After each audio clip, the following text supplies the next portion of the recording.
Une fois l'empiècement séparé et traité de cette manière,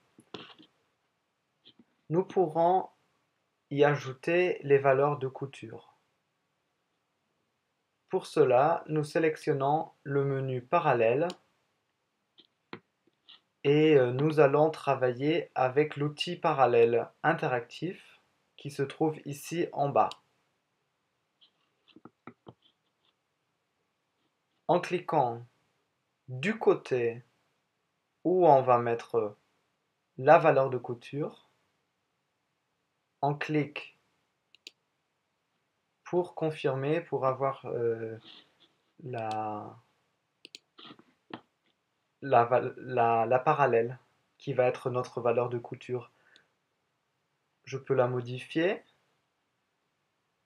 Dans ce cas, 10 mm, c'est parfait. Et donc, je valide. Et je continue, toujours dans le bon sens. Ça veut dire dans le sens contraire de l'horloge. Je valide. Je valide.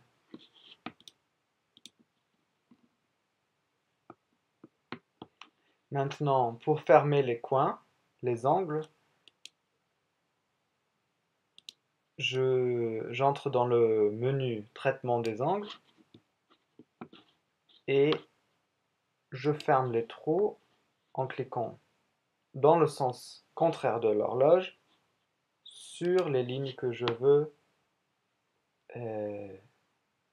joindre.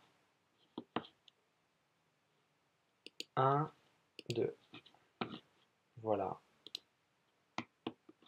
Il y a d'autres possibilités pour faire pour des coins. Par exemple, les fentes, les coins perpendiculaires, je ne sais pas quoi, des choses dont on a besoin pour un ourlet, par exemple, tout ça.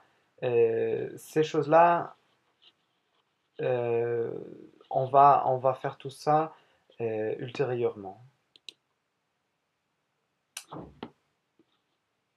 Maintenant, on peut donner des attributs en appuyant sur le menu Attributs et sélectionnant ligne de couture à nos lignes de couture. Voilà, on clique sur les lignes et c'est devenu une ligne de couture. Parfait.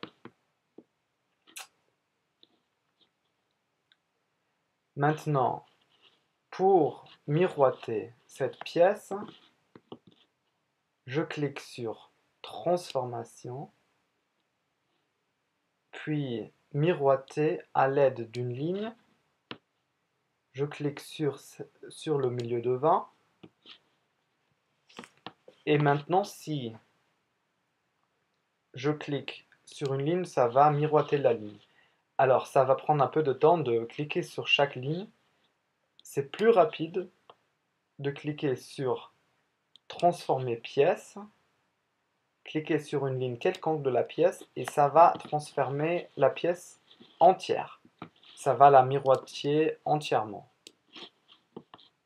Si vous avez copié moins comme ça et vous appuyez sur une ligne, ça ne va pas la copier, ça va la miroiter et vous n'aurez plus cette partie-ci. J'annule et donc je mets copier sur plus, j'appuie sur une ligne, je clique sur une ligne quelconque et voilà.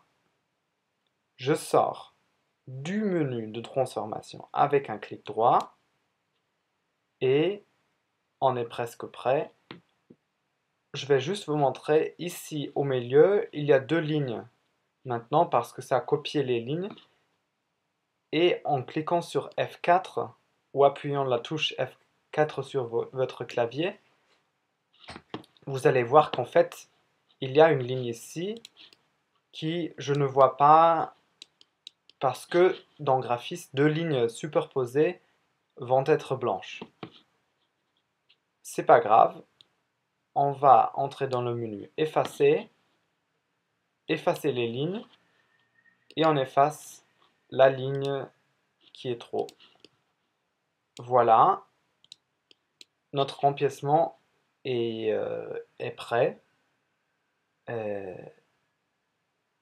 Dans les prochains exercices, vous allez apprendre à y mettre un droit de fil, un nom à la pièce, des crans et ce genre de choses-là.